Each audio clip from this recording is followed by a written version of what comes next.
오늘 본문 말씀은 11장이지만 사실은 사도행전 8장과 연결됩니다. 사도행전 8장에 스데반의 일로 예루살렘에 있던 많은 사람이 흩어지더라.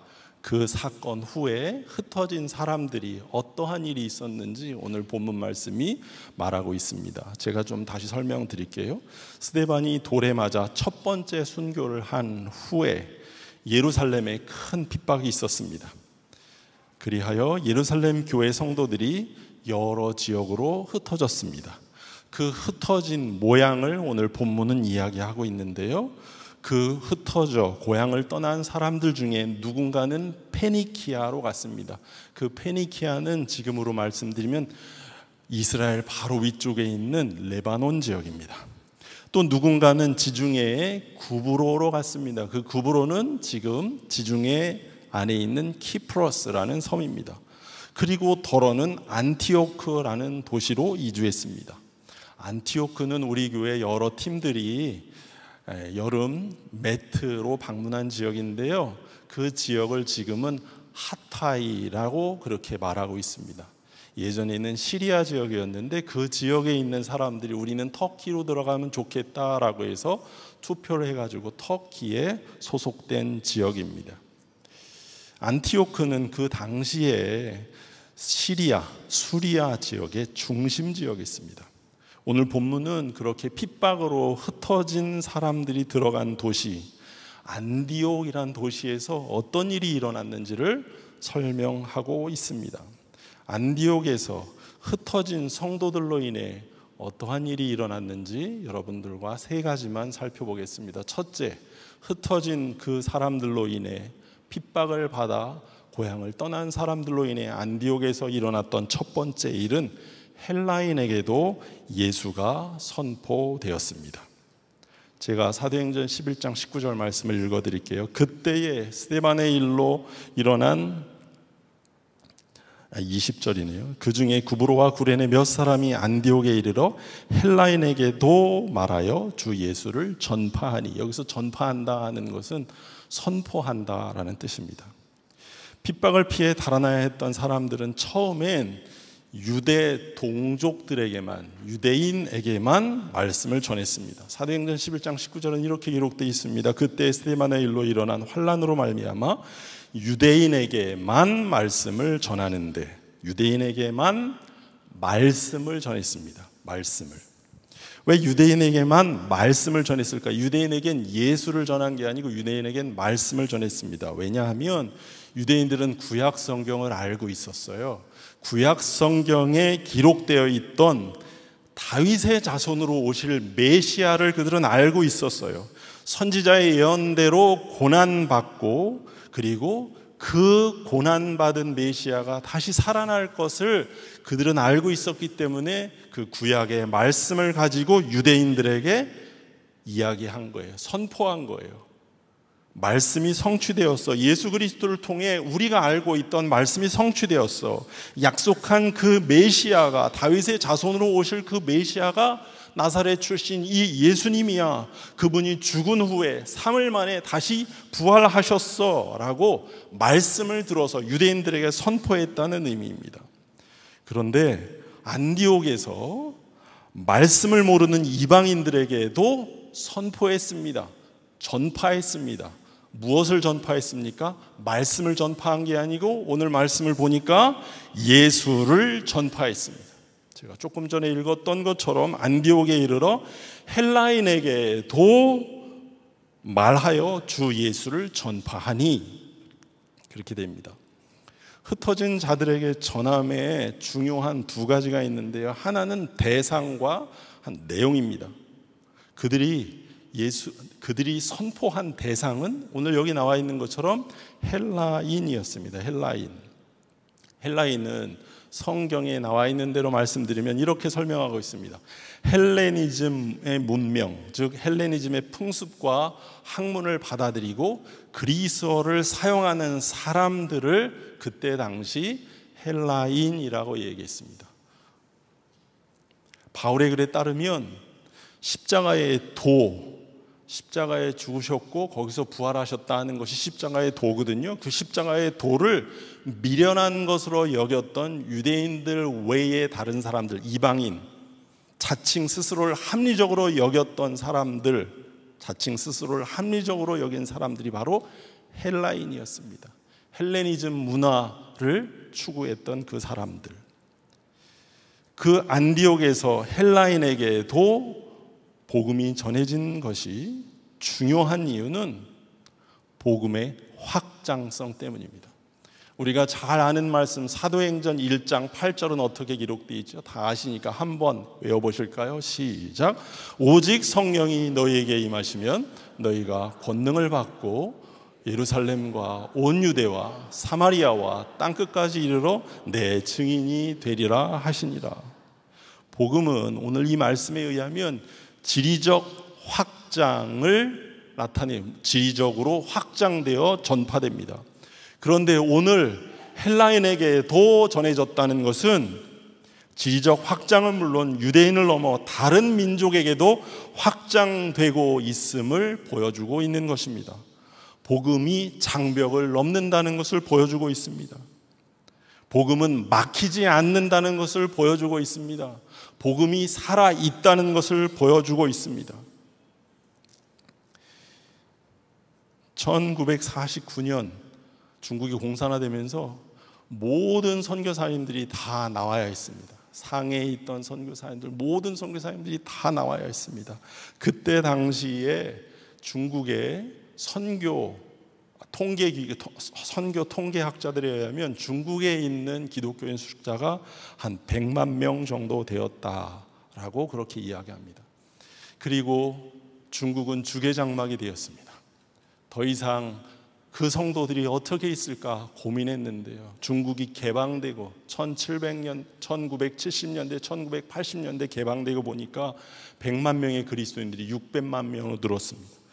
2010년 통계에 의하면 6천만 명으로 늘었습니다. 복음은 확장됩니다. 복음은 누구도 막을 수 없습니다. 그것이 복음의 성질입니다.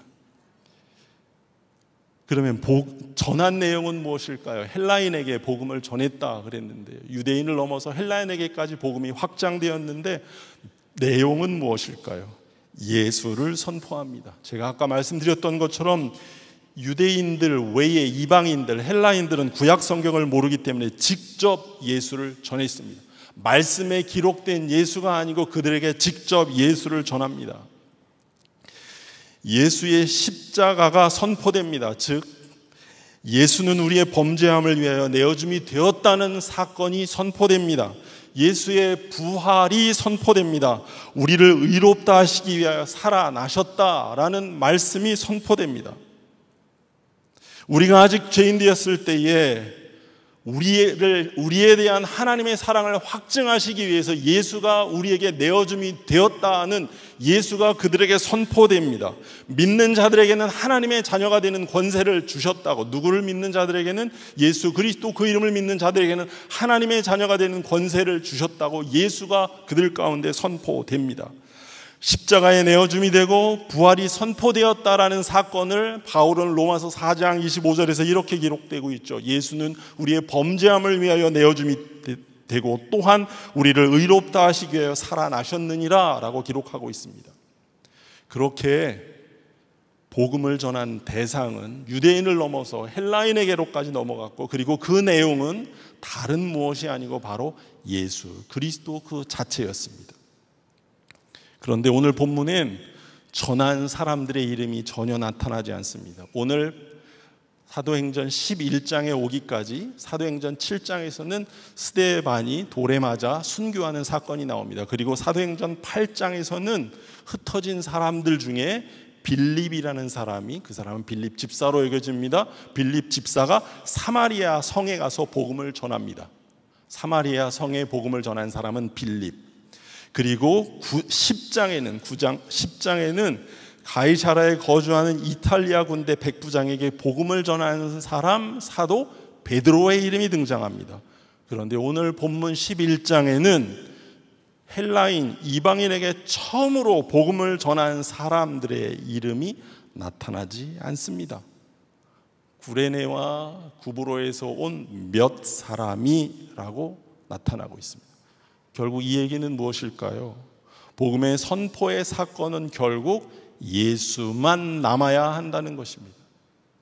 예수만 남아야 예수 이름의 능력이 발휘됩니다. 그분의 이름만 순수하게 남아야 온전한 능력이 선교지에 그리고 그들 가운데 온전하게 발휘될 것입니다. 첫 번째, 그들 가운데 있었던 일은 헬라인에게도 복음이 전해졌습니다. 그러면 두 번째, 흩어진 자들로 인해 안디옥에 일어난 일은 두 번째 무엇일까요? 그것은 새로운 중심이 생겼습니다. 새로운 중심이 생겼습니다. 잠깐 안디옥이라는 지역을 설명드리면요, 기원전 300년경에 셀루오쿠스 왕조의 셀리오쿠스 1세가 자신의 아버지인 안티옥 에피파네스라는 아버지를 기념하여 그 아버지의 이름을 붙여 세운 도시가 바로 안티옥이라는 도시입니다. 로마 제국 시대 때는 이 안티옥이라는 도시는 로마 제국의 수도인 로마와 그리고 아프리카의 알렉산드리아라는 도시와 함께 3대 도시 중에 하나였습니다. 안디옥이라는 도시는 제국의 흥망성쇠를 바라보며 살아남기 위해 늘 언제나 승자편에 섰던 도시였습니다. 폼페우스가 몰락한 후에는 카이사르에게 그 유명한 황제라는 칭호가 된 시저 카이사르 편에 섰습니다. 악티움이라는 유명한 해전 후에 승자였던 아우구스투스 편에 충성을 다하겠다고 맹세를 한 도시가 바로 이 안티옥이라는 도시였습니다. 그리고 안티옥이라는 사람들은 그것으로 보면 정치적으로 승자를 따르는 권력지향적 사람이었습니다. 그들의 중심에는 권력이 있었던 거예요. 안티옥 사람들은 종교 문화적으로 아폴론과 그가 사랑했던 요정 다프네를 숭배하는 쾌락 문화를 중심에 두었던 사람이었습니다. 그들의 중심에는 쾌락이 있었어요. 그들의 중심에는 권력이 있었어요. 그런데 복음이 선포된 후에 그 지역에 어떤 일이 생겼나 오늘 성경이 말하고 있습니다. 제가 읽어드리겠습니다. 21절, 주의 손이 그들과 함께 하심에 수많은 사람들이 믿고 주께 돌아오더라. 23절, 모든 사람에게 굳건한 마음으로 주와 함께 머물러 있으라 권하니. 24절 하반절, 이에 큰 무리가 주께 더하여 지더라. 이게 도대체 무슨 얘기냐고요? 이 말씀에 영어 성경은 이렇게 되어 있습니다. 주께 돌아오더라, turned unto the Lord. 주께 머물러 있으라 권하니, 많은 사람에게 주께 머물러 있으라 권하니, cleave unto the Lord. 주께 더하여지더라, added unto the Lord. 그들의 중심이 복음을 선포한 후에 안디옥에 사는 많은 사람들 새로운 중심은 예수가 되었습니다. 주님이 되었습니다. 더 이상 권력이 중심이 아니었어요. 더 이상 쾌락이 중심이 아니었어요. 예수가 그들의 중심이 되었습니다. 예수가 안디옥의 권력 지향적 쾌락 중심 도시의 새로운 중심으로 등장했습니다. 사람들이 믿고 주께 돌아왔습니다. 돌아온 성도들은 주님께 머물러 있어야 했습니다. 큰 무리가 날마다 주께 더해졌습니다. 돌아와 돌이켜 주님을 붙들고 있는 부흥하는 성도 모임의 중심은 바로 예수 그리스도였습니다. 오늘도 우리 사회에 이런 일이 좀 있었으면 좋겠습니다. 모든 길이 로마에 연결되어 있는 것처럼 안디옥에서 복음을 들은 모든 사람들이 주님께 연결되었습니다. 안디옥에서 예수의 이름을 듣고 주의 제자가 된 성도는 더 이상 로마 황제가 나의 주라고, 나의 주님이라고 말하지 않고 예수 그리스도가 이제 나의 주님이라고 말하기 시작했습니다. 그들에게 중심은 예수 그리스도셨고 그들의 주님은 예수님이셨습니다. 예수가 새로운 중심이 되었습니다. 성도 여러분, 시대가 얼마나 빠른지 그 속도를 맞추기 버겁습니다. 마치 쫓겨가듯 살아야 하는 사람들 중에 성도도 예외는 아닙니다. 또한 세상의 쏠림 현상에 우리도 중심 잡지 못할 때가 너무 많습니다. 요즘 기후 이상, 재난, 전쟁, 사건, 사고 등 여러 소식에 우리도 두려워 흔들립니다. 이런 상황에 사는 성도는 어찌해야 할까요? 깨어 근신하며 정신을 차리라 라고 말하는 사도 바울의 그 마지막 권면은 뭘까요? 주께 중심을 두어 흔들리지 말자라는 그 권면이 아닐까요? 우리의 중심이 예수가 되어야 한다는 말씀이 아닐까요?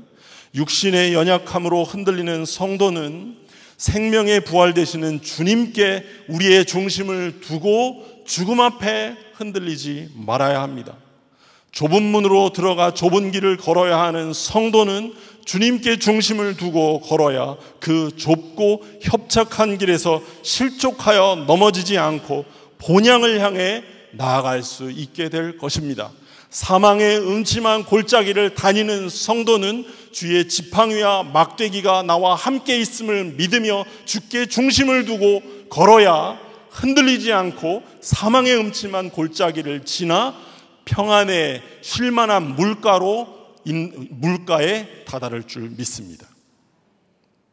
우리의 중심이 어디여야 할까요? 예수 그리스도가 우리의 중심이 되어야 합니다. 흩어진 자들로 인해 안디옥에 일어난 세 번째 어떤 일이 일어났을까요? 교회가 심겨졌습니다. 제가 교회가 개척되었습니다 라고 말하지 않고 의도적으로 교회가 심겨졌다라고 말씀드리는 거예요. 교회는 우리가 개척하는 게 아니에요. 이미 생명이 있는 그 교회가 안디옥에 심겨진 거예요. 교회 개척을 영어로는 처치 플랜팅이라고 이야기합니다. 플랜트는 나무를 심다라는 이야기잖아요. 예수 그리스도 생명의 교회를 안디옥에 심은 거예요. 교회가 그곳에 심겨진 거예요.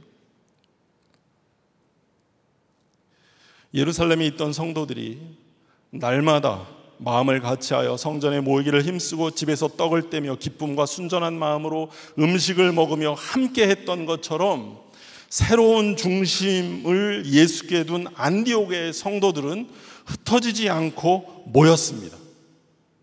그렇게 모인 성도의 모임을 우리는 교회라고 말합니다. 예수께 중심을 둔 사람들의 모임을 우리는 교회라고 말합니다. 오늘 본문은 아니지만 11장 사도행전 11장 26절 상반절에 이렇게 나와 있습니다. 만남에 안디옥에 데리고 와서 둘이 바나바와 바울이 교회에 1년간 모여 있어 큰 무리를 가르쳤고 그들이 교회가 됐다는 거예요. 드디어 안디옥에 교회가 세워졌습니다. 그 사건을 사도행전 13장 1절에는 이렇게 기록하고 있습니다. 안디옥 교회에 선지자들과 교사들이 있으니. 그냥 우리는 일반적으로 예루살렘 교회, 안디옥 교회, 그리고 사도행전 7장에는 광야 교회, 그렇게 교회에 대한 설명이 나오는데요. 성경에, 특별히 신약 성경의 교회를 표현하는 방법이 독특합니다. 그리고 동일합니다. 어떻게 표현되어 있냐면요, 안디옥 교회는 어떻게 표현되어 있냐면 안디옥에 있는 그 교회로 표현되어 있습니다. 예루살렘 교회는 어떻게 표현되어 있을까요? 예루살렘에 있는 그 교회. 광야 교회는 어떻게 표현되어 있을까요? 광야에 있는 그 교회. 그러면 답은 다 나와 있는 거예요. 고린도 교회는 어떻게 표현되어 있을까요? 고린도에 있는 그 교회. 빌레몬에 있는 교회는 어떻게 되어 있을까요? 빌레몬의 집에 있는 교회는 어떻게 되어 있을까요? 빌레몬의 집에 있는 그 교회.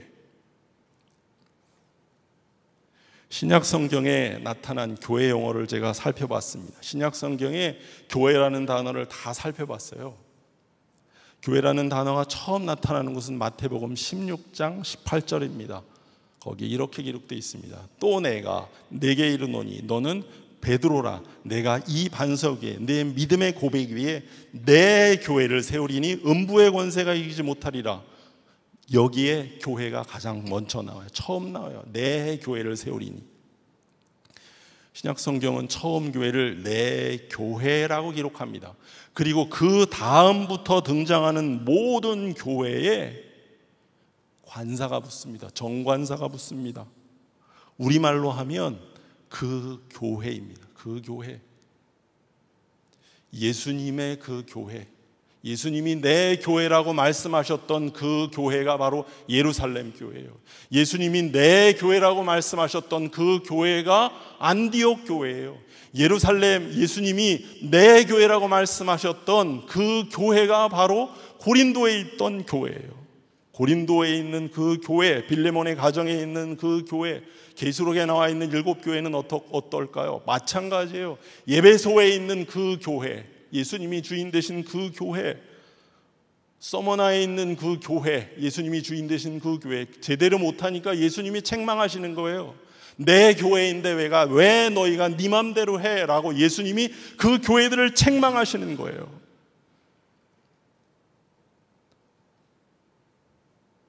교회는 우리의 교회가 아니고 주님의 그 교회입니다. 예수님이 말씀하신 My Church, 내 교회는 그 교회가 되었습니다. 그 교회는 시골에도 세워졌고 도시에도 세워졌습니다. 그 교회는 제국에도 세워졌고 식민지에도 세워졌습니다. 가난한 자들에게도 부한 자들에게도 종들에게도 자유인에게도 교회는 어디나 세워졌습니다. 사망의 권세가 이기지 못하는 주님의 교회는 죽음 앞에 겁을 내는 자들이 있는 모든 곳에 세워졌습니다. 사람이 사는 어디에나 교회가 세워지는 거예요. 왜냐하면 사람은 모두 죽음을 두려워하기 때문입니다. 사망의 권세가 이기지 못하는 교회가 사망의 권세 앞에 어떠한 것도 반응하지 못하고 저항하지 못하는 사람들 가운데 그 주님의 교회가 세워지는 것입니다. 어디 그뿐인가요? 전쟁 중에도, 재난 중에도, 냉전시대 공산주의에도, 자본주의 민주국가에도 교회는 세워졌고, 그리고 오늘까지 그 교회는 흘러 이어져 왔습니다. 안디옥의 교회가 세워진 지 약 2000년이 지났습니다. 그 후 민족을 치유하고 세상을 변화시키기를 원하는 예수를 중심에 둔 사람들 가운데 주님의 교회가 생겼어요. 우리는 그 교회를 지구촌 교회라고 말합니다. 그 지구촌 교회는 이곳에 세워진 주님의 그 교회입니다.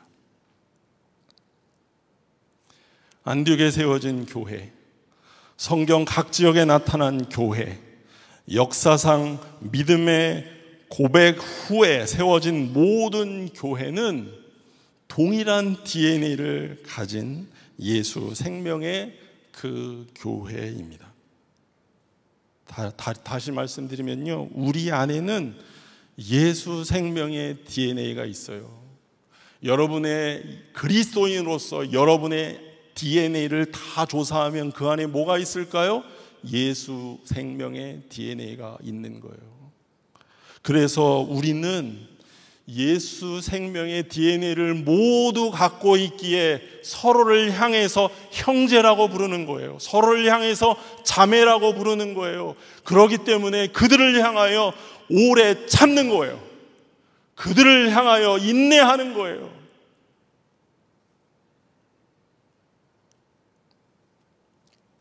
오늘 우리가 교회가 되었습니다. 그런데 우리가 만든 교회가 아니에요. 오해하지 마십시오. 이 교회는 주님의 교회입니다. 그리고 그 안에는 주님의 생명이 있습니다. 그리고 그 주님의 생명이 우리 각 사람 한 사람에게 흘러 넘쳐 오늘 우리가 산 사람들이 되었습니다.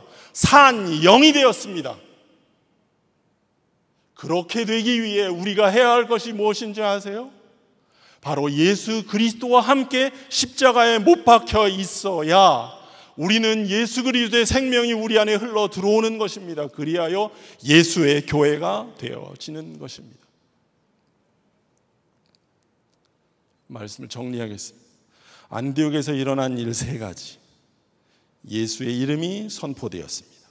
이것은 복음의 확장성, 지정학적으로 그리고 민족적으로 복음이 확장되었다는 것을 증명하고 있습니다. 그 복음을 들은 사람들이 그들 삶의 중심을 바꿨습니다. 권력이 아니고 재력이 아니고 명예가 아니고 쾌락이 아니고 예수로 그들의 중심을 바꿨습니다. 우리는 그것을 회심이라고 말합니다. 종교적 용어로 회심이라고 말합니다. 그리고 그들 가운데 예수님이 말씀하셨던 내 교회, 그분의 교회가 세워졌습니다. 결론은 어떻게 됐을까요? 안디옥은 드디어 신화의 도시에서 신앙의 도시로 바뀌었습니다. 오늘 우리 본문 읽지 않았지만 비로소 안디옥에서 처음으로 예수 믿는 사람들을 그리스도인이라고 부르기 시작했습니다. 안디옥은 신화의 도시가 아니고 권력의 도시가 아니고 쾌락의 도시가 아니고 신앙의 도시로 변했습니다. 누구로 인해? 그들로 인해. 안디옥에서 헬라인에게 예수 이름을 전한 사람들은 우리가 맨 처음 읽었던 것처럼 스데반의 일로 핍박을 당해 흩어진 이주민들이었습니다. 나그네 같은 타국인이었습니다. 새벽 날개 치며 바다끝까지 날아간 새처럼 그들은 예루살렘에서부터 안디옥까지 480km나 되는 먼 거리를 여행하며 지쳤을 것입니다. 그들은 새로운 환경에 낯설고 어색했을 것입니다. 적응해야 하기에 분주했을 것이고 눈치를 살폈을 것입니다. 가족과 함께 했다면 미래에 대한 염려로 밤잠을 이루지 못했을 것입니다. 바울의 기록에 의하면 세상의 찌꺼기로 여겨졌던 믿는 자, 그 흩어진 그들이 안디옥에서 어떻게 이런 일을 행할 수 있었을까요? 그 답은 21절입니다. 다 함께 한번 읽어보실까요? 시작. 주의 손이 그들과 함께 하심에 수많은 사람들이 믿고, 주의 손이 함께 하심에 이름 없는 그들이 안디옥에서 헬라인에게 담대하게 예수의 이름을 선포했습니다. 주의 손이 함께 하심에 스스로 문명인이라고 생각했던 헬라인들이 선포된 예수 그리스도로 그들의 삶의 중심을 바꿨습니다. 예수 그리스도를, 십자가에 죽은 예수 그리스도를, 저주의 상징인 나무에 달려 죽은 나사렛 예수 그리스도를 그들의 주님으로 고백하는 놀라운 역사가 있었어요. 무엇 때문에? 예수의, 주님의 손 때문에. 그리고 선포된 예수의 이름은 그들의 삶을 뒤흔들었고 그들의 중심이 되었고 예수의 이름으로 모여 교회가 되었습니다. 모든 일이 일어난 이유는 주의 손이 함께 했기 때문입니다. 이번 여름 우리 교회는 동일하게, 작년과 동일하게 선교와 전도의 현장으로 나아갑니다. 그곳에 누가 함께 하셔야 할까요? 주님의 손이 함께 하셔야 합니다. 삶과 선교와 전도의 현장뿐만 아니라 우리 삶의 자리에서도 주님의 손이 함께 하시길 소망합니다.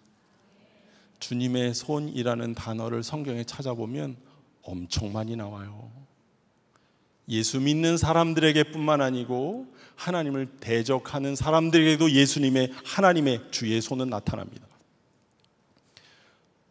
오늘은 기도하는 시간이니까 주님의 손이 어떻게 하나님의 사람들과 함께 하는지 한번 보실까요? 시편 139편 9절 10절 우리 다 함께 읽어보겠습니다. 이 말씀을 붙들고 함께 기도하길 원하는데요. 한번 읽어보겠습니다. 시작. 내가 새벽 날개를 치며 바다 끝에 가서 거주할지라도 거기서도 주의 손이 나를 인도하시며 주의 오른손이 나를 붙드시리이다. 아멘. 우리의 인생이 더 이상 날아갈 수 없을 만큼 지친 날개로 인생의 끝에, 바다 끝에서 새벽을 맞이하는 새 같을지라도 그 바다 끝 거기서도 주의 손이 인도하시고 주의 오른손이 우리를 붙드실 것입니다. 이게 성경의 약속입니다. 기도는 약속을 붙들고 하는 게 아닙니까? 이 약속의 말씀을 붙들고 기도하길 바랍니다. 주님의 손으로 우리를 인도하옵소서. 내가 걷는 오늘 이 길이 사망의 음침한 골짜기 같습니다. 해가 뜨지 않아요. 어떻게, 이게 언제 마칠지 모릅니다. 주님, 우리를 주의 손으로 인도하옵소서. 주의 오른손으로 우리를 붙드시옵소서. 이것이 오늘 우리의 기도가 되길 바랍니다.